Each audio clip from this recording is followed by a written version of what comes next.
Takže, poďme ďalej. Poďme ďalej. Kto je to? Pavol. Ako som už povedal, keď preložíte slovo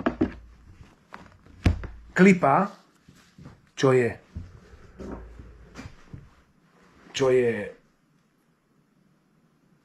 škrupina, ktorá sa hriechom zväčšuje a tým, čím ďalej ste v hriechu, čím hlbšie ste v hriechu, tým viacej neviete prijať to, čo je pravda. A keď odídete, keď by ste to vedeli rozbiť, tak by ste začali prijímať pravdu, aká je.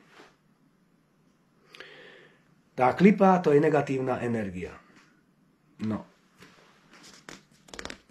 Klipa sú dva slova, skrývajú ki, pál. Je to otázka, kto je Pavol. Klipa. Áno. No a teraz poďme ďalej. Nové zistenia ohľadom Pavla. Cez týždeň, čo sa mi tak zjavilo. Počúval som jedno učenie jedného rabína ohľadom Izraela a Palestíny a takýchto vecí.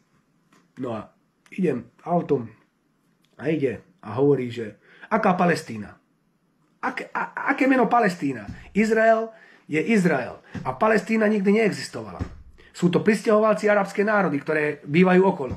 A keď Izrael bol vyhodený z Izraela po 70. po zničení chrámu, po 2000 rokoch sa začali sťahovať naspäť.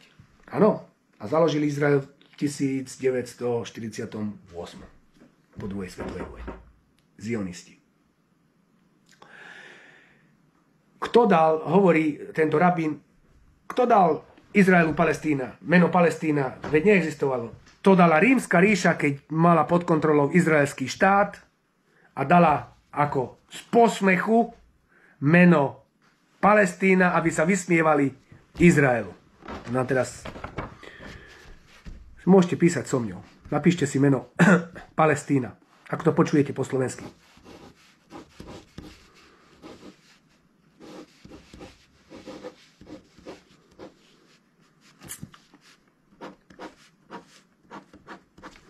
Áno. Keď rozoberieme meno Palestína, čo v ňom skrýva, ktoré dala Rímska ríša, alebo v tých rokoch podľa tohto rabína to meno dala Rímska ríša, aby sa pospievala Izraelu, že to sa nevolá Izrael, ale sa volá teraz Palestína.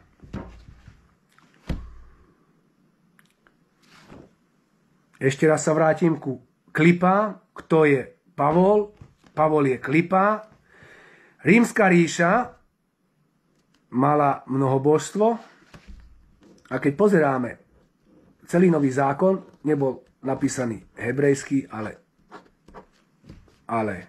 grécky. A keď pozeráme na Pavlové listy, Pavol veľmi, ale veľmi zdôrazňuje, že ľudia majú počúvať rímsky zákon. Ak to neplatí Rímu ako dane, tak ide proti Bohu a tak ďalej a tak ďalej. Takže ja som to už hovoril v minulom videu, v minulosti vo videách, neviem teraz ktorom, že Pavol je ako tajný agent Rímskej ríše. Mudrci Rímskej ríše spravili všetky tieto listy a všetky tieto evangelia a všetko sa vytvorilo v priebehu 1. storočia tým, že keď okupoval Rím alebo Rímska ríša Izrael, dozvedeli sa o Mesiášovi a tak ďalej a diabol toto všetko riadi, pozadí. Tak teraz si prejdeme na meno Palestína. Áno.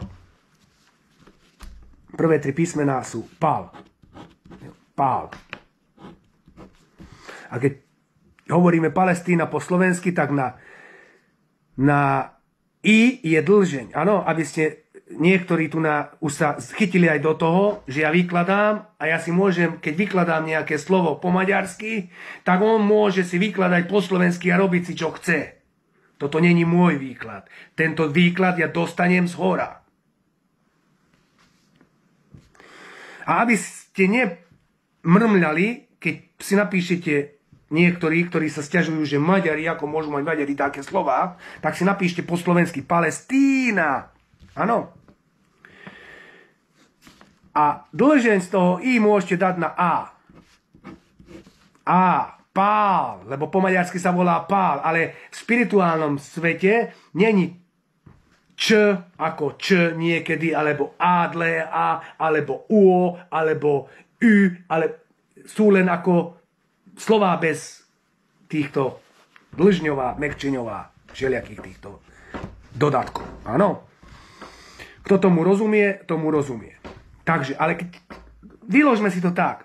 Palestína. Takže rímska ríša dala meno Palestína Izraelu a jak som cestoval autom, tak si hovorím Palestína. Hovorím, no čak rozoberme toto meno.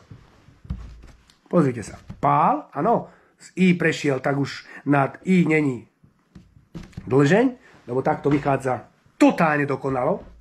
Pál a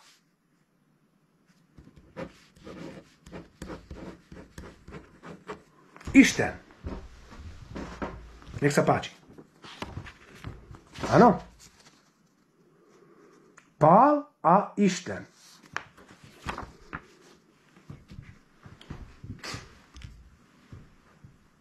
Čo to znamená? Dajte si to do predkladača. Znamená to Paľo, Pavel je Boh. Lebo Pál je Pavel a po maďarsky je, Išten znamená Boh. Chápete to? A teraz, keď sa chytíte do toho, že Palo je Boh, on nie je Boh, on je človek. A Boh nie je človek. Nie je ani Ježiš, Boh je Boh. A toto meno dala rímska ríša, podľa toho rabína, lebo ja som tu pozeral aj googloval som to, môže to byť tak, vtedy to vzniklo približne. A vychádza to presne Pál a Išten. Pavel je Boh. A rímska ríša spravila z Ježiša, z Jesseho, Boha, lebo že je rovný Bohu v roku 350 za Konstantina. Áno. Vidíte toto všetko, ako zapadá jedno do druhého, že Pálo vyvracia nemeniteľný Boží zákon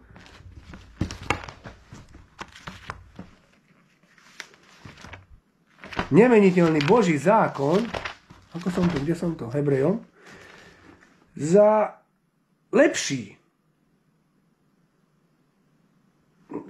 Akože, veď zákon nič nepriviedol k dokonalosti podľa Pavla. A tu na Boh hovorí, že všetky jeho zákony majú pevný základ. Sú nemeniteľné, trvajú na veky, spočívajú na pravde a spravodlivosti.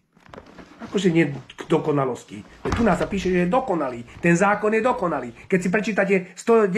žalm, na viacerých miestach sa píše, že je dokonalý ten zákon. Samozrejme, že Boží zákon je dokonalý.